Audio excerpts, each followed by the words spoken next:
Hello, I'm Caroline West. Welcome to this program, Mental Health Assessment, the Primary Care Role, coming to you on the Rural Health Channel. I'd like to acknowledge that this program is being broadcast from the land of the Wongal people of the Darug tribe, traditional custodians of the land and part of the wider Aboriginal nation commonly known as Aurora, and we acknowledge their elders past and present. Tonight our program is all about mental health. It's incredible to think that almost 45% of us will suffer from a mental health condition like depression, anxiety or a substance abuse disorder in our lifetime. For those living in rural and remote areas, access to specialist services can be really difficult.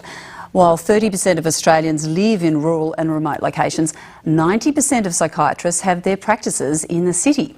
So the majority of care from mental health assessments through to treatment and support is coordinated from those in primary care, the GPs, nurses, psychologists and allied health, who are all part of the community, which is very important. Tonight we'll be exploring the key issues from how to assess mental health issues through to the practical aspects of management. Now, this is not just a program for health professionals. Everyone out there is welcome to join in the conversation and send through questions. You can contact us throughout the show, get in touch and ask your questions via email, text, phone or even on Twitter. The details will be on your screen throughout the program. But first of all, let's meet our wonderful panel. And I'd like to start with you, Tim. Associate Professor Tim Carey is a clinical psychologist and Associate Professor in Mental Health at the Centre for Remote Health in Alice Springs. So welcome, Tim. Thanks, Caroline. Dr Bernadette Drewlers is a GP from Bathurst in New South Wales with a special interest in mental health. Welcome Bernadette. Thanks, Caroline.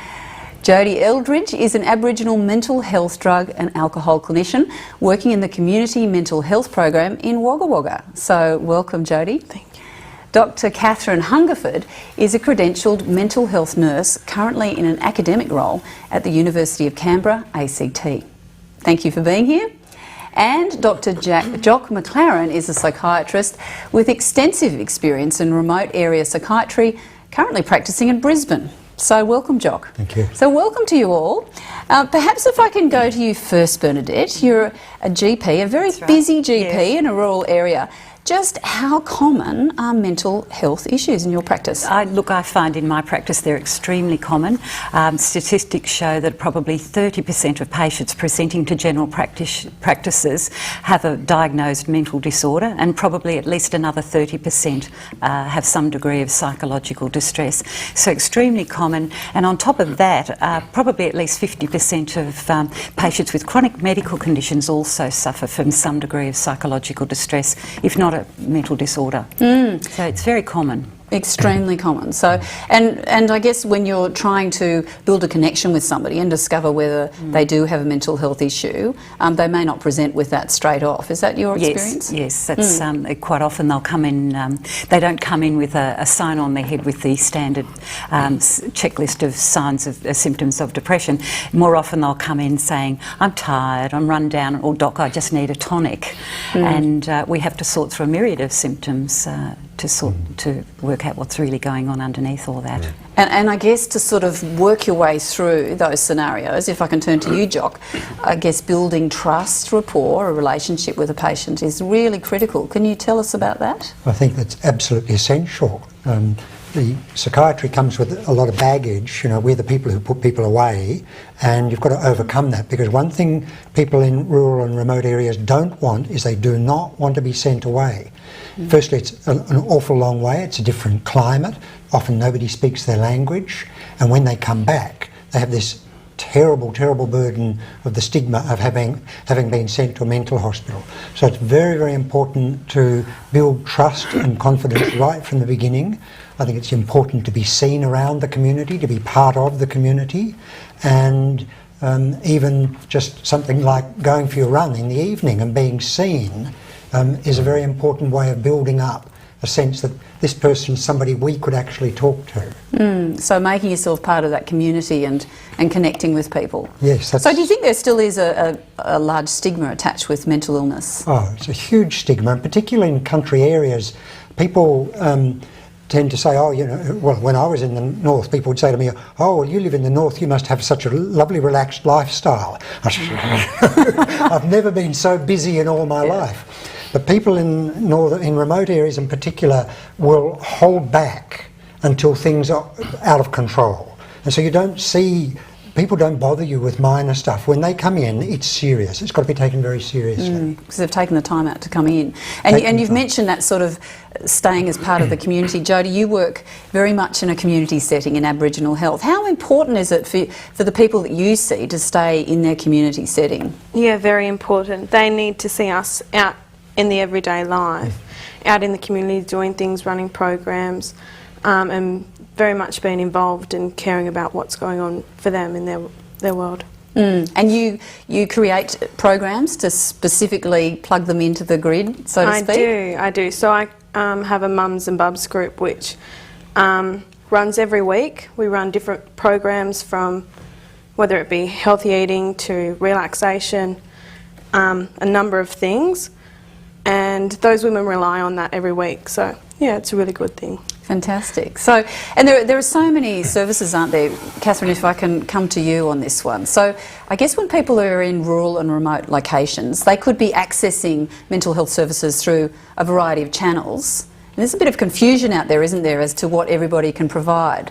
Well, take us through it. Yeah, it's wonderful that there's now so many different kinds of health professionals out there who've all got their own specialty area, but that can be confusing for people.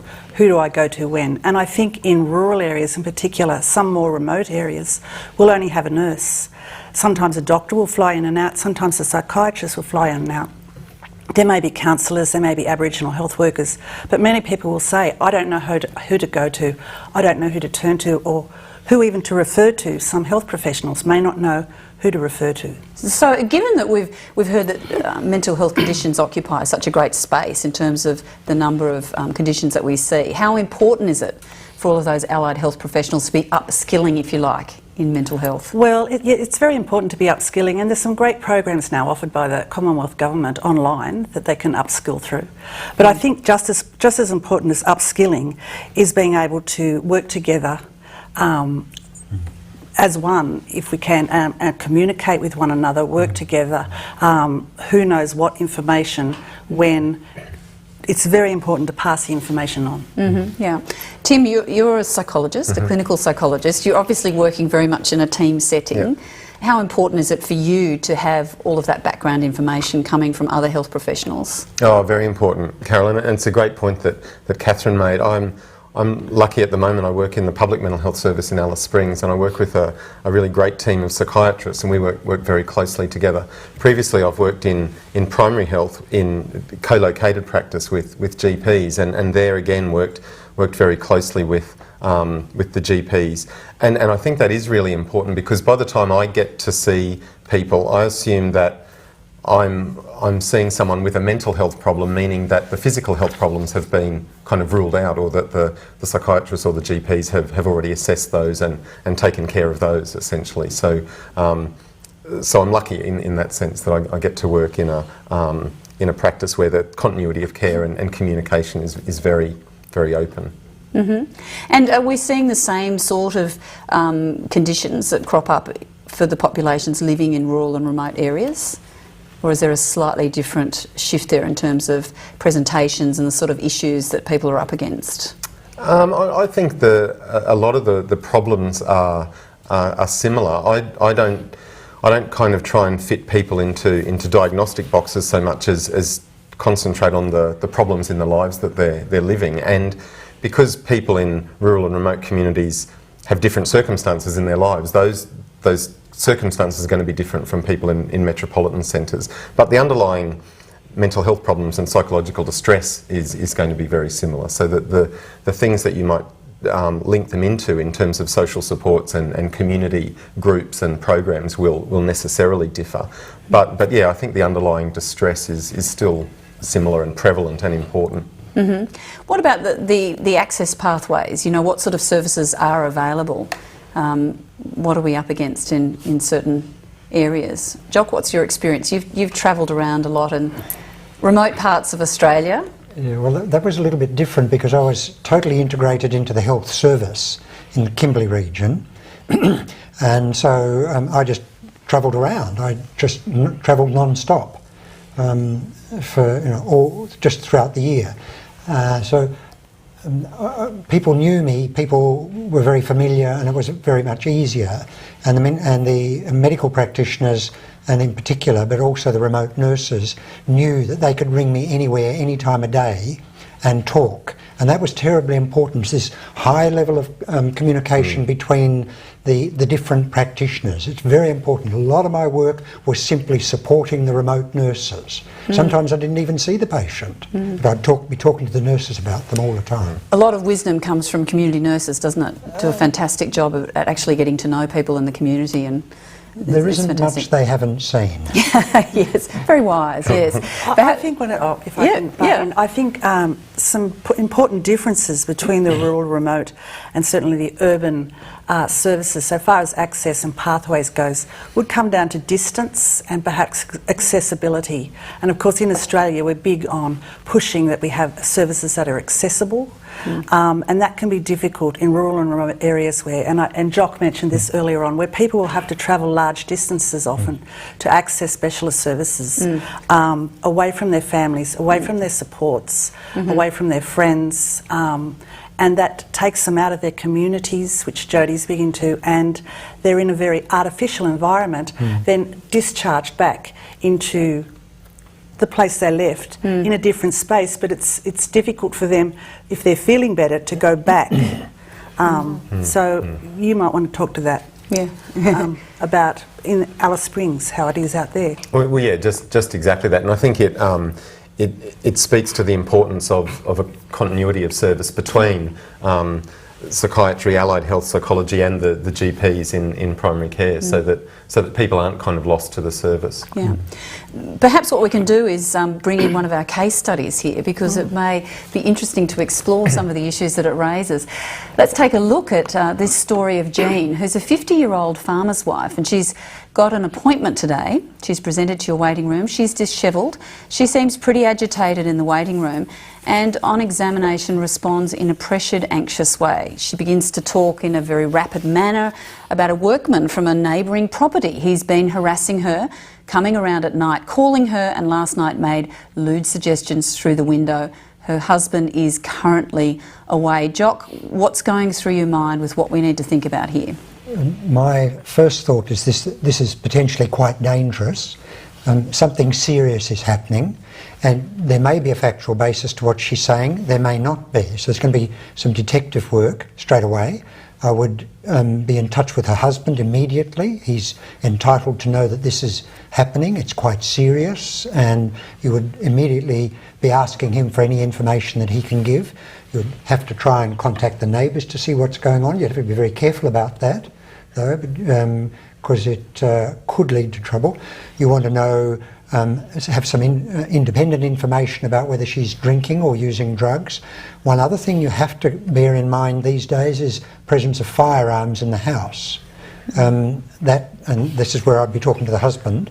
If necessary, they'd have to be removed. So this is quite a serious case, would have to be taken seriously. It could not be put off. She would have to be seen. Other people with coughs and colds would have to be put off to see this case. They'd have to wait. So, so perhaps if she came to you, Bernadette, what would you be thinking when she presented in that state? Perhaps you've known her for a while and she's not normally like this. Yeah. Well, I'd be agree with Jock, and I'd be most concerned she's not evolving a serious psychotic illness. She's exhibiting some serious symptoms of delusions, hallucinations and paranoia, and I would be expediting a referral as fast as I could after I've done my initial assessment. At least getting on the telephone and chatting to my local psychiatrist, which is, or the local mental health team, which I'm lucky enough to have access to where I live. So if she was in an extremely agitated state and it was possibly a psychosis, is this the sort of role Is this the sort of place where medication could play a role, yes, as well as the counselling? Yes, I think this is a very important role. I suppose in my role I'd be a bit hesitant to be the initiator of that medication, but certainly I have done so under the supervision of a psychiatrist. We really have to assess risk in this patient, and it may well be that this lady is going to require hospitalisation and close supervision, and over the next 24-40 hours, just at least to relieve her distress.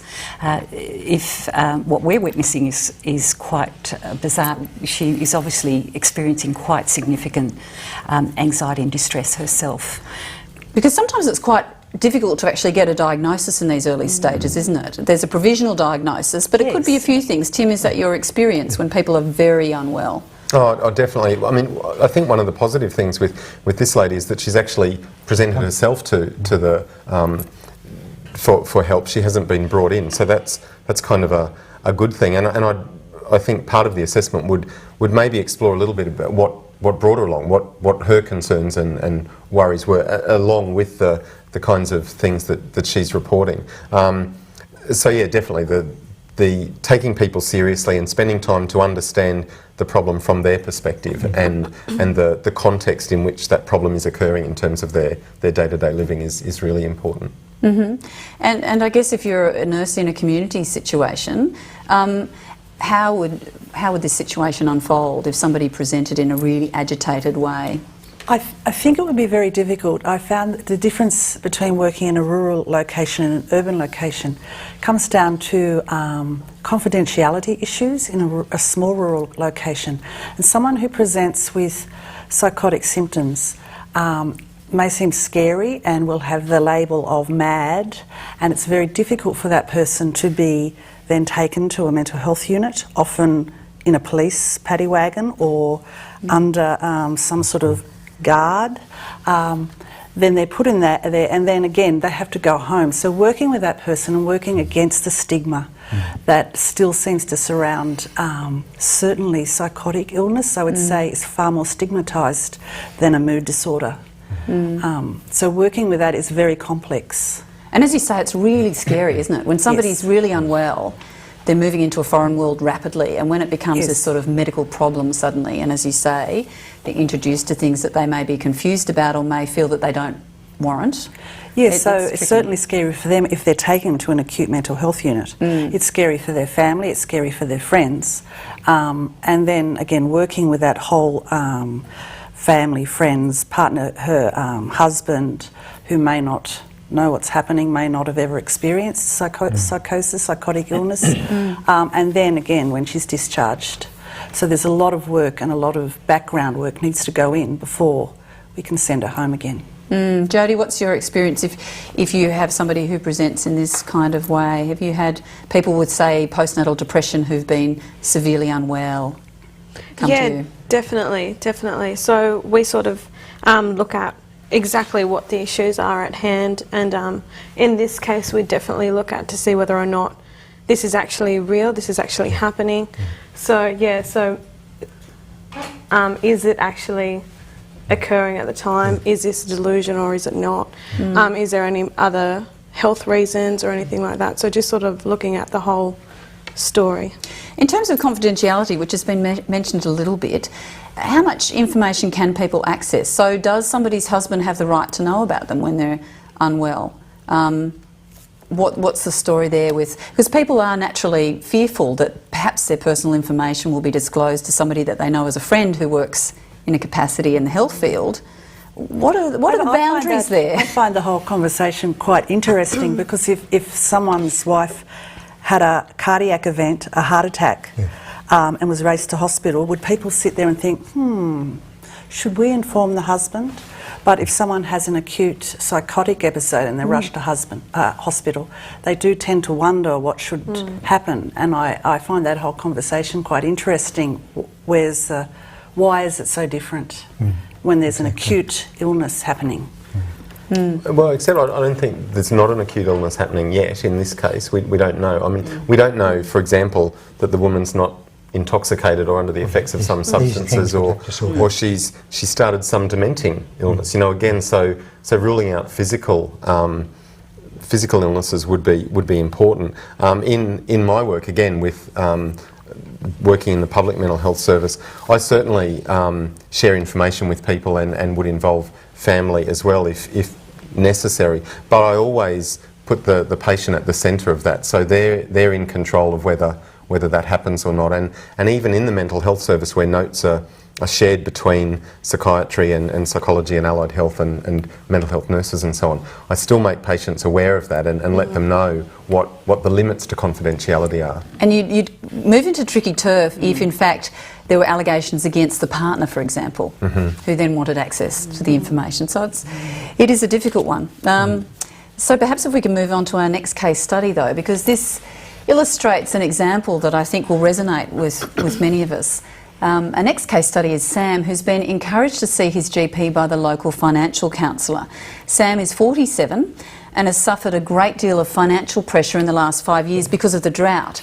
Things are improving financially, but Sam has recently confided in the counsellor about the effect of the stress. He reports insomnia, he's waking early, he's very anxious, he's had increased alcohol use and various strains on his family life. Sam reluctantly agreed to the referral. So what do you think of this this scenario with Catherine, with Sam's financial counsellor sending him along? Is that something that we see quite a lot of in the community? I think not necessarily a financial planner sending somebody in, but somebody who's outside the traditional medical or allied health. Because there's so many different workers these days, and certainly the awareness of mental health and mental health issues has increased over the last few years, with the Commonwealth Government putting a lot of money that way. So there's certainly much more of a raised awareness, and people will refer. And I think it's great that the financial counsellor feels comfortable enough to have done that, and the GPs take a great role in being the first point of call. Yeah, so Bernadette, you are the first point of call. Are you worried about Sam? What's going through your mind? My initial looking at these symptoms, yes, I'm quite concerned about Sam. He ticks a lot of the boxes for being a person at risk, purely because of his age, his socioeconomic standing and probably loss of face in that area. He's exhibiting some quite serious symptoms of depression with sleep disturbance and early morning wakening. And there's the co-added problem of the alcohol intake. So I would be spending a lot of time with this man and really exploring what's going on for him at this time in his life. If you were worried about suicide, over to you, Jock, what are some of the questions that we should be asking when we're trying to tease that out? Because it's very difficult sometimes, isn't it? You don't go straight to that question, are you going to kill yourself? Because people will just say no. You have to come in, it's a bit like you're circling and coming in slowly, and you're trying to convey the impression to this person, you can trust me, I understand what you're talking about. So asking questions relating, I start with the general vegetative questions, sleep, appetite, energy, etc., and slowly come around through cognitive functions and then to mood. And even then you say, how have you been feeling? Have you been feeling very low and miserable? How much of the time? How bad is it? Have you got to the stage where you're sick of things, you're sick of living, then suicidal ideas, and then any urge to act on those ideas. So you've come right down through the stages to this point, and they know where it's heading, and people will be quite honest. They don't tend to hide things. They'll say, yeah, I've got these ideas, you know, I see a tree when I'm driving and I think I could jerk the wheel, but then I think of my children, I don't want to do it. So that says a lot. So I see an awful lot of people who are suicidal. Perhaps half of the people I see are suicidal at the time of referral. So we have to deal with that. You can't put them all in hospital, you'd wreck their lives. But the numbers of suicides in Australia is really a national tragedy, isn't it? There are, 2,000 plus suicides a year in Australia, and my understanding is 80% of those are in men. Yes. So about 5 males a day die from suicide, and it's been said that if 5 whales a day died, that would be a hue and cry in the media, and we'd be down there with our placards, no way, this is not acceptable. But for some reason, suicide's slipped into a little blind spot in terms of consciousness. Is that a fair appraisal? Yes, it is. It's a problematic area because people don't want to talk about it and they don't want to know about it. And then there's this thing, well, you know, he committed suicide, so there was something wrong with him. He was morally defective, so perhaps we better just pretend he didn't exist. Whereas in fact, a lot of them are preventable. Some aren't, but a lot are. So you have to have a very high index of suspicion. You've just got to keep this in your mind all the time. Let's add up the factors. You know, this man's living alone, he's in pain, he's had some major losses, unemployed, cut off from his family, past history of drug and alcohol abuse, he's been in jail, personality disorder, etc., etc. This is a high risk. This man's not going to last long. You've got to act. And I guess that if you were trying to assess him in a clinical setting and you were trying to refine some of the feedback you were getting, what are some of the assessment tools that we could be using in clinical practice to help really review depression, anxiety? In just routine clinical practice, I think there's some really useful standard tools. The DAS, the Depression, Anxiety and Stress Scale, is a really useful tool to use just generally. I know it's something that can be used. Bernadette, I think you use it kind of periodically, like to use it at the beginning of when you start seeing someone, and then to recheck after a few months. I also use the outcome rating scale, which is a scale that assesses people over 4 areas of functioning. It's really useful to use every session, so it's been designed as a way of tracking progress for someone over every time they come into session. So there's certainly a variety of assessment tools out there. It's really important to pick one that, or more than one that suits the purposes that you're wanting to assess for. So not all of them are necessarily great for assessing suicide, but some are very good for assessing suicide and risk. And as I said, the DAS is very good to use in primary care because it covers depression, anxiety and stress, which are very common presentations. Sure. And if we decided that Sam was very depressed, where would you take it from there? What would your management involve, your strategies involve? This is a very complex case, and I think I would certainly spend a significant amount of time with Sam in the first instance, exploring what's actually going on in his life, his presenting problem, and get a really good history about has he had past history of mental illness, has he had any past admissions, and looking at his whole social and emotional background. But moving on from there, and after I've done an assessment, if the assessment came back with quite a severe depression, I would certainly be talking to Sam about management of his problem and talk to him about the options that are available. And I agree with Tim, putting him at the centre of his care, exploring what he's prepared to accept, and that recommendation would be to do some psychological intervention. But I think in the more moderate to severe cases of depression that we would certainly have a discussion about medication as well. Okay, so basically there are sort of a range of steps that we could take Sam through. So it's really identifying his particular risk and then assisting him with moving into some sort of collaborative process for management. And sometimes with the outcome measures like the DAS 21, they can actually be useful in prompting a conversation. So there can be some of the particular questions on something like the DAS 21 the patient might score particularly high on. So that could be a place to actually focus your assessments on. So the outcome tools can have a range of different uses. We've talked about the stigma with mental illness, but I guess that depression is one area where we've seen a lot of prominent Australians come forward with their stories of depression.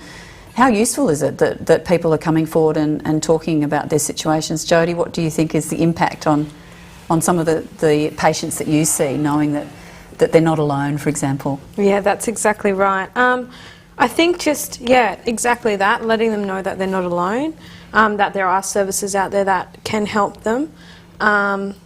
And places that they can go to and things like that, definitely. Yeah, and lots of resources that we can touch on later.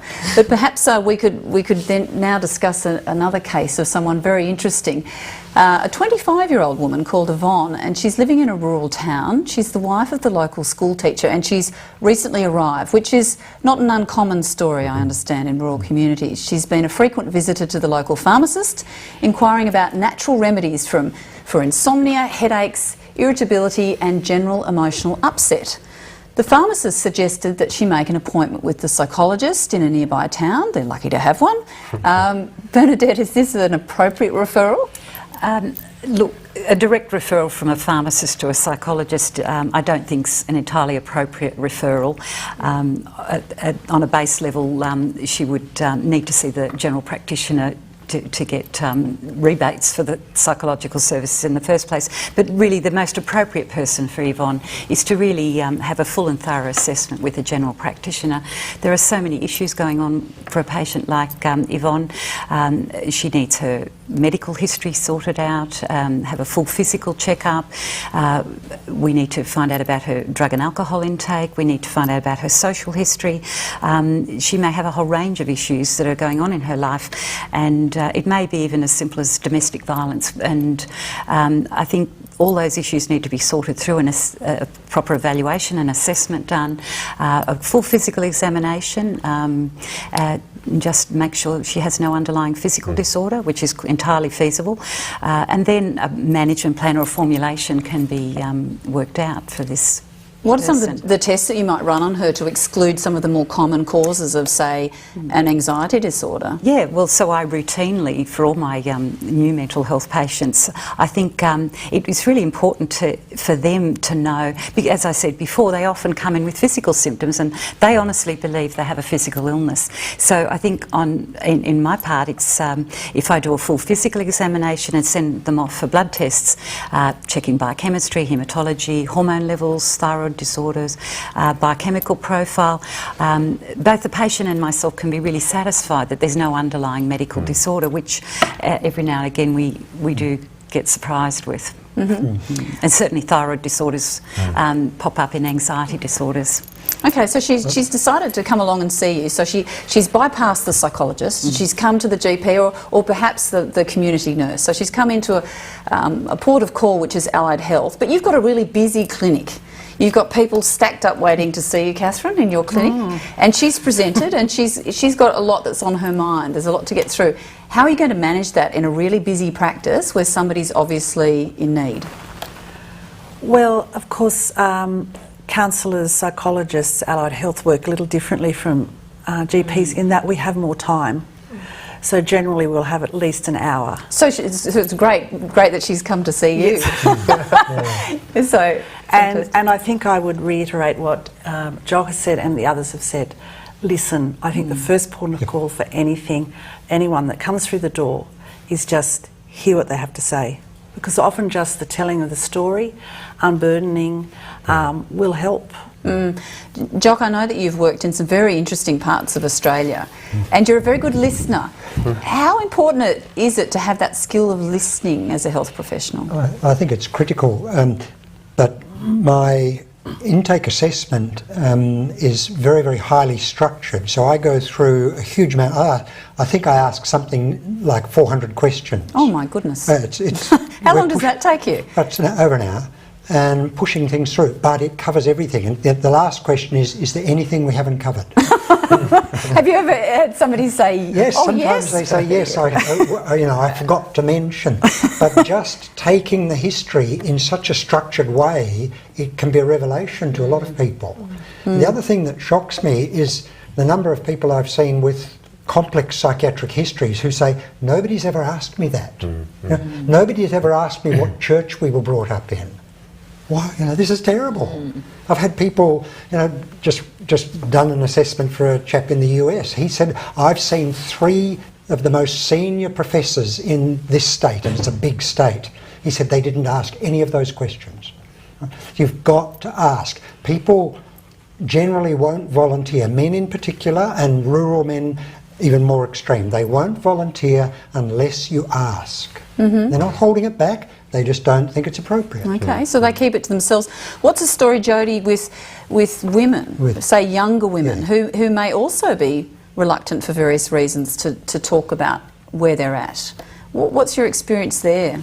So I found a lot of the time that it's not actually the issue at hand that they've come to see you with. So what might they come to see you with? What's an example of the sort of story that somebody would give when they come to see you?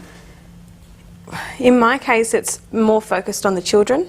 and then you actually get to talk to them, and it's more about what's actually happening at home, the whole story. So yeah, it is a matter of listening and sitting down and seeing what's going on in the home and everything else, and then it cuts back on what's really happening, and a lot of the time it's just... That's fascinating. So they'll often bring their child for something, a physical matter, for example? We're talking about or a minor even thing, just or? like with behaviours and things like that. Yeah, so it's focusing not on them, on someone else.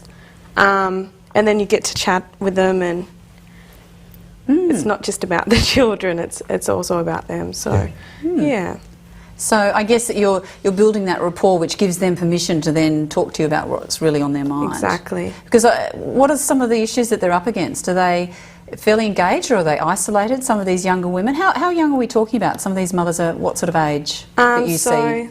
Probably 15 is around the youngest, but it ranges from 15 to 37. And these women are all feeling very, very similar. They're at home, they're isolated, a lot of them aren't living in the towns in which they've grown up, so they don't have many friends, they don't work a lot of the time, or they have worked in the past and don't feel that they can maintain a job whilst raising children and things like that, because that is difficult. Obviously, it's very difficult. Yeah, very interesting. Now, we've got a question from Bob from Armidale, which is really carrying this theme through nicely. And he asks, what can be done if you think a friend is going through tough times? I bet we've all been asked this question. Is it my place to butt in? What can I do to help? So, Tim, can I ask you to respond? Yeah, sure. I think, just taking up Catherine's point earlier, I think it's great that a lot more people now are aware of mental health problems and can kind of spot them and pick them. If you've got a friend who's going through tough times, of course I would butt in. That's what being a friend is. That's what friends are for, isn't it? In fact, it's kind of a comment on where we've got to as a modern society that we would even need to ask that. I think part of mental health problems it involves being disconnected from family and friends and social groups. So of course butt in and kind of check things out. But it's also important.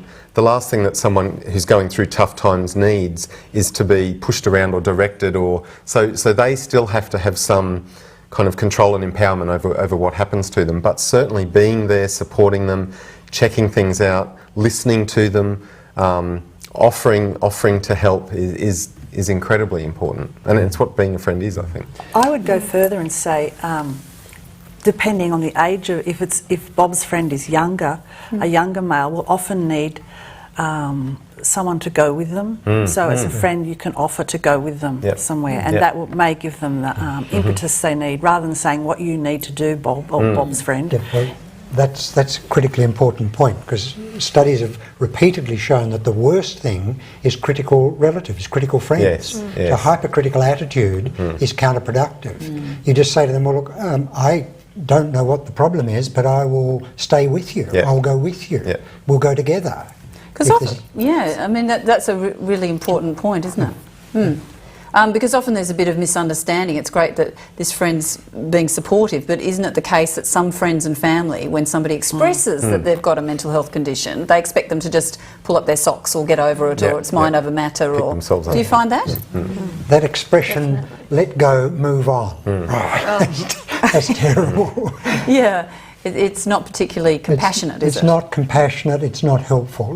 We don't know what goes on in another person. All you can say is, I will be with you.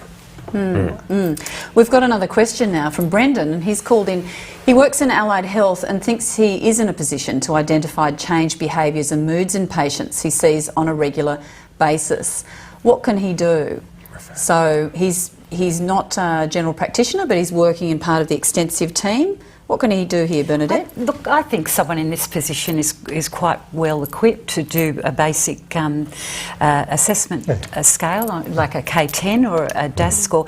My concern is, what do you do with the information once you get it? So I think as long as there's been some training and have a really good backup of what to do with the results once you get them. Who do you refer to? And I still feel the general practitioner is probably the next port of call. And I would be delighted to get a referral from someone that to say, look, they've already done an assessment scale. There's a concern about a particular patient. And often that allied health worker, as you were saying, Catherine, has spent a lot of time with that patient. Because I think as GPs we often get a little time poor, and we're sort of scurrying through things, and often when it's a less pressured environment, there's time to listen, that you get some real gems in terms of what's troubling someone. We've got one more question that's coming through. Stephanie from Casino wants to know, what happens in remote communities if a patient needs urgent psych care? Where does the patient go? That's a very important question, isn't it?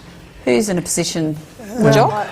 It depends on which part of the country you're in, and whether they can be treated at the site or whether they have to be removed, taken elsewhere. There's a lot of legal complications, a lot of consideration. General practitioner, again, is the right person to go straight to the GP, particularly somebody who knows the patient. I mean, all GPs are aware. You know, they'll get a call in the middle of the night. Oh, we've got a patient out here who's just taken to his car with an axe. What are we going to do? Those people. You know, maybe you do have to go straight to the police, but the general practitioner is the correct person to approach. They've got the legal background, they've got a lot more experience too. If it's a very remote community and there's no GP and even no nurse, that can get tricky. So I'm uncertain about how remote that person meant. But if there's no GP, there's generally a nurse or nurse practitioner or a community nurse somewhere. But as Jock said, sometimes worst case scenario is the police. Or sometimes I guess you could also pick up the phone. There's that resource of picking up the phone, calling somebody, or if you have a little bit more time, even doing a teleconference with someone. RHEF, for those interested out there, have done some terrific programs on teleconferencing and how that's moving in very positive directions for people living in rural communities, allowing them to have access to mental health services but to remain in their community. So there are lots of resources that people can possibly tap into via the internet, teleconferencing, the phone. So perhaps we can move on to our next case study. This is a very interesting one because it involves a young man, Charlie, who's 13-year-old. He's a 13-year-old, and his teachers noted an increasing withdrawal from the classroom participation and his interaction with other students. The teachers contacted the father and suggested Charlie might need some help. The father somewhat reluctantly brings Charlie to the GP and relates that his wife died about 18 months ago from cancer. However, he's not concerned about Charlie and he thinks he just needs time to get over it.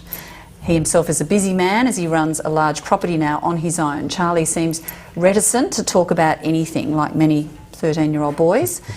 If you were the GP, Bernadette, where would you start with Charlie and his father? This is a tricky one, isn't it? Yes, I find these cases particularly challenging, and as a more mature GP, I know these particular patients, I find it very difficult to develop a rapport with them, and I very quickly sort of refer or call in people who I may be able to discuss the case with, or but I think mostly just developing that rapport and listening. I do a lot of diarising with the younger patients and getting them to write stories or do drawings. I find that's useful.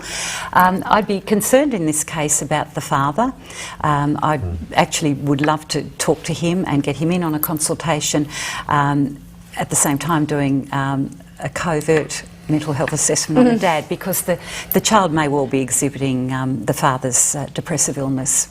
So in this situation, he has lost his wife and may well be, struggling himself. Yeah. What do you think about that, Tim? The father perhaps being part of this picture. Yeah. Yeah. I mean, if the wife has died through something like cancer, that suggests quite a long period of illness. So there's undoubtedly been some upheaval and distress in the home for a while. So I'd like to definitely spend some time with the dad. I also don't think you should rule out problems at school. If Charlie is withdrawn in class and withdrawing from classmates, he might be getting bullied at school. You know, it could be something like that going on as well. So all sorts of things need to be considered in a case like this, where there are family dynamics as well. Jodie, you're a bit of an expert at communicating with younger people. So some of us, may it's such an important thing to make that connection, but some allied health struggle with teenagers. You work a lot with teenagers.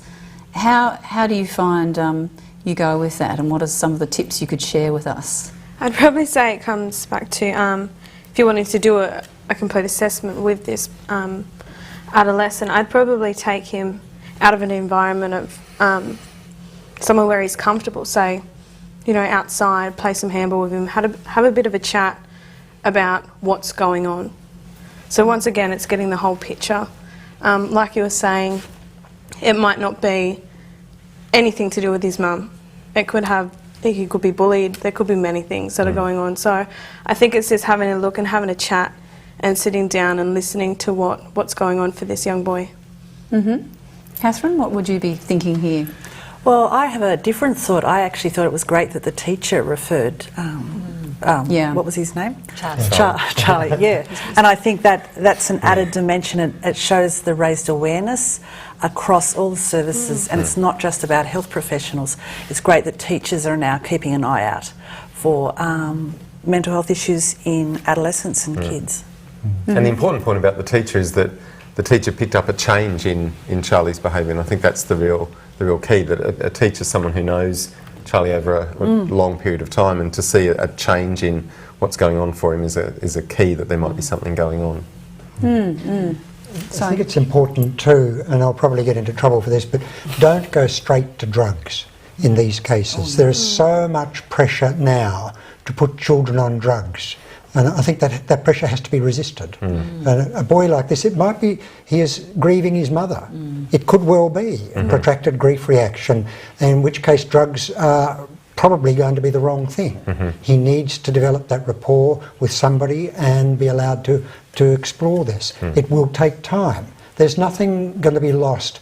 Maybe he does need drugs, but that's down the track. Right? At the moment, let's start with building a rapport, proper assessment, talk to the family, talk to the other brothers and maybe aunties and uncles, where are the grandparents, all of this footwork that has to be done. But don't run straight to drugs, because the minute that kid goes on drugs, he's labelled. In terms of the bigger picture too with management, and this may be relevant for his father as well as for Charlie, what are some of the other things apart from counselling and apart from possible medication that we could be using as part of management? Say he did have some sort of depression or some sort of adjustment condition. I'm thinking of lifestyle factors here that we could use to promote wellness. You know, what are some of the things that you use, Bernadette? I'm very big on lifestyle issues, and in my history taking, just getting a good fix on what the diet's like, what the sleeping patterns are like, and how much exercise the patient does. And in this situation, I'd be certainly trying to get Charlie hooked into an exercise program. There's good evidence to show that improves mood and well-being. Just making sure he's eating 3 meals a day, having breakfast before he goes to school, and having a nutritious diet. And just adequate sleep, good sleep routines. I was going to say sleep, because so many teenagers cut corners, don't they? And they're staying up late and they're doing all this all night. Yes, and I think limiting electronic media after a certain hour at night is very important. It's a huge issue. I'm sure you do find that, Tim. Adolescents with sleep disorders and anxiety, and they're on their phones at 3 o'clock in the morning. Sorry, well, a boy like this, he may have pulled out of sport, so you have to speak to the sports master or whoever's coordinating the sport, and get them to give him extra attention. Quite often, my experience from many years ago was that if you stumbled at sport, you were out.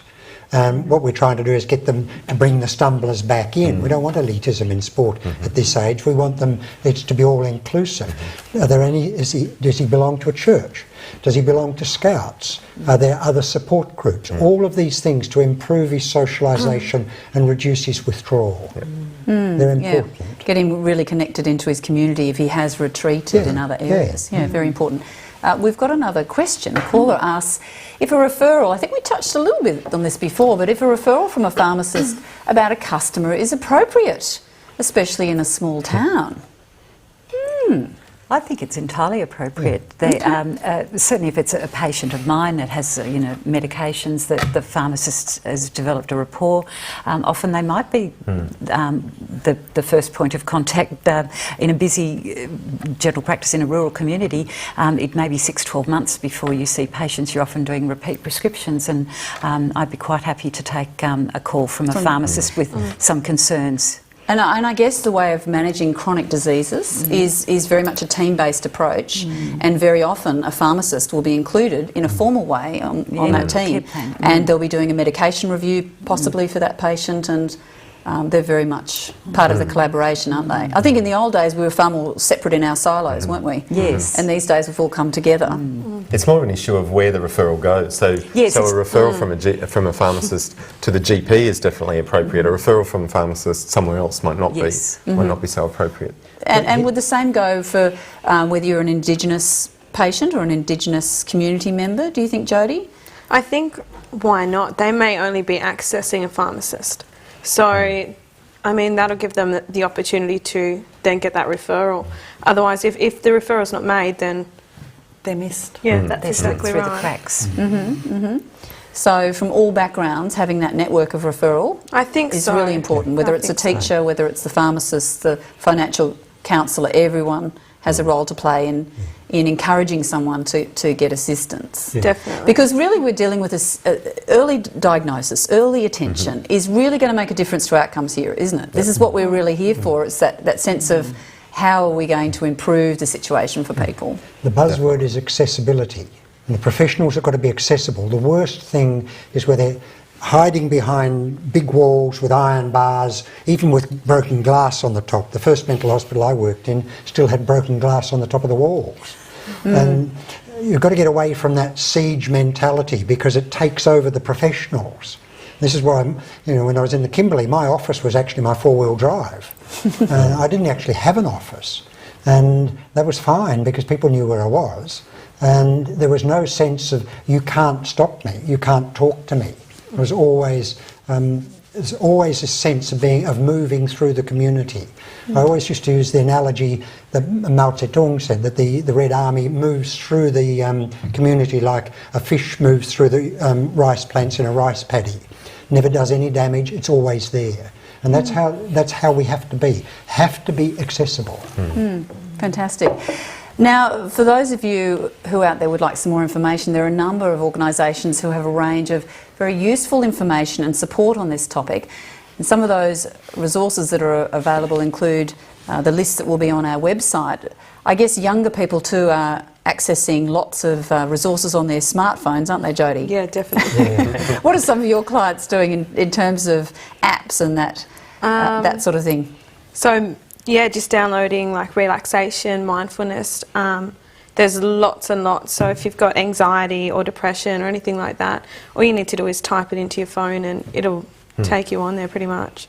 Fantastic. I think you need to be a little bit careful about, we need to be careful about some of those sites because a lot of them are actually maintained by drug companies. They are heavily biased in favour of drugs, and they don't go through the proper assessment, and they don't utilise other options anywhere near to the extent that they should. So patients will come in and say, I've done this and I've done that, I found this on the internet. You have to be very careful of that. One bloke came in and said, I've accessed 25 sites and I've got 25 diagnoses. Well, that's what happens. Very sensible man.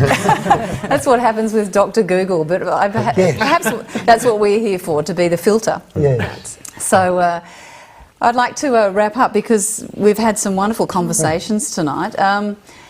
Perhaps take-home messages, because we've covered a lot of ground here. Jock, what would be your take-home message for this evening? For the health practitioners, be accessible and listen. That is the name of the game. The worst thing is to be judgmental or to treat the person as a lump of meat or a biological specimen. You sit down, assess this person. I mean, you're doing it professionally, but at the same time you're being human. So there's two levels, always these two levels going. And you need a detailed assessment, you need as much information as you can, you share the information back with the patient, and then you discuss the options. I don't use a lot of medication, I never have. I think it's not necessary to jump straight to drugs. There's a lot of fear in general practitioners. If I don't put this person on antidepressants, he could kill himself. The evidence is that he's just as likely to if you put him on antidepressants. There's a lot of figures to support that now. So basically, I guess you're saying, listen, take the person's entire history into context, Yes. and be available. Yes. So you must be a wonderful psychiatrist, because you're one of the ones that are truly available. A very tired psychiatrist. A very tired psychiatrist. Catherine, from your perspective, what are the take-home messages from tonight? I think, as well as being available and accessible, I think it's important to be inclusive. So as well as including the person, include their families, include their carers, friends, their support networks. Make sure everyone's involved, and that person will do much better. And in terms of encouraging health literacy and for everybody to be understanding of the issues at hand, is that really important as well when you bring everybody in? So as well as including the families, we should also include the other health professionals. So that's communication, I guess, in a nutshell. Communicate with everyone. Yeah, well, that's a really important point. Jodie, from your perspective, you've got a tremendous amount of experience working with younger women in particular. What would you like to say to perhaps some of the younger women watching tonight? Yeah, that you're not alone, that there are other people out there, other women that are going through the same types of things. So, yeah, get in contact with your local services, talk to your midwife, talk to your doctor, those types of things. Fantastic. So stay connected. Definitely. And I guess you've also talked tonight about creating some sort of structure in your day. So you've got some sort of purpose, something to go to do. That's exactly right. Exactly right. Yeah. So Bernadette, from your perspective? Yes, I'd certainly like to second what Jock said about listening to the patient, developing rapport, but mental health disorders are extremely common in the community, and really the general practitioner stands at the coalface and is the point of often first or second contact, and is ideally placed to be the coordinator of that care, to be the referral pathway, certainly assessment and then referral, and getting the best management for patients. And I think it's really important with the incidence of mental health disorders that GPs constantly have their antennae up for underlying psychological disorders. It can make your life a lot easier if you detect them earlier. And would that also go for detecting distress in other people, not just community members, but perhaps colleagues, perhaps ourselves? Yes, yes, certainly. Yes. Yeah. So keeping the radar up at all times. Yes, I think it's really important. Tim, what would you like to leave us with tonight? We've heard some very interesting perspectives, and you certainly have a very interesting role as a psychologist. Yeah, I do. I think I'm lucky to work as a psychologist. It's a role I love. I think mental health problems need to be considered as problems of living, that there's nothing wrong with the person when they've got a mental health problem. There are problems in the life they're having, in the life they'd like to live. So I think we need to spend time understanding the person in the context of the life they're wanting to live, or the life that they value. There's a range of terrific, effective options out there. Not every treatment option is going to be effective for every person, so it's a matter of helping people get good information about the range of treatments that are available, and then putting them at the centre of the decisions that are made. Wise words to Thank finish you, with, Tim. Carol. Thanks.